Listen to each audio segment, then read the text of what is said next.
पाठ 14। दो पंछी। सोने की पिंजरे में था पिंजरे का पंछी, और वन का पंछी था वन में। जाने कैसे एक बार दोनों का मिलन हो गया। कौन जाने विधाता के मन में क्या था। वन के पंछी ने कहा, भाई पिंजरे के पंछी, हम दोनों मिलकर वन में चले। पिंजरे का पंछी बोला, भाई वन पाखी आओ, हम आराम से पिंजरे में रहे। वन के पंछी ने कहा, नहीं, मैं अपने आप को बांधने नहीं दूंगा। पिंजरे के पंछी ने पूछा, मगर मैं बाहर कैसे निकलूंगा। बाहर बैठा बैठा वन का पंछी वन के तमाम गीत गा रहा है, और पिंजरे का पंछी अपनी रटी रटाई बातें दोहरा रहा है। एक की भाषा का दूसरे की भाषा से मेल नहीं। वन का पंछी कहता है, भाई पिंजरे के पंछी, तनिक वन का गाना तो गाओ।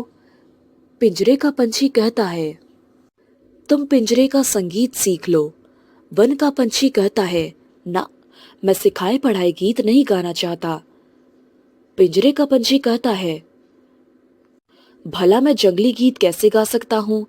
वन का पंछी कहता है, आकाश गहरा नीला है, उसमें कहीं कोई बाधा नहीं है। पिंजरे का पंछी कहता है, पिंजरे की परिपाटी कैसी घिरी हुई चारों तरफ है। वन का पंछी कहता है, अपने आप को बादलों के हवाले कर दो। पिंजरे का पंछी कहता है, सीमित करो अपने को सुख से भरे हुए एकांत में। वन का पंछी कहता है, नहीं, मैं वहां उड़ूंगा कैसे। पिंजरे का पंछी कहता है, हाय, बादलों में बैठने का ठहर कहाँ है। इस तरह दोनों एक दूसरे को चाहते तो हैं, किंतु पास पास नहीं आ पाते। पिंजरे की तिल्लियों में से एक दूसरे की चोंच छू छू कर रह जाते हैं। चुपचाप एक दूसरे को टुकुर टुकुर देखते हैं।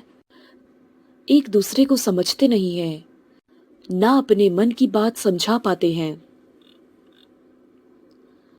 दोनों अलग अलग पंख फड़फड़ाते हैं, कातर होकर कहते हैं, पास आओ। वन का पंछी कहता है, नहीं, कौन जाने कब पिंजरे की खिड़की बंद कर दी जाए। पिंजरे का पंछी कहता है, हाय, मुझ में उड़ने की शक्ति नहीं है।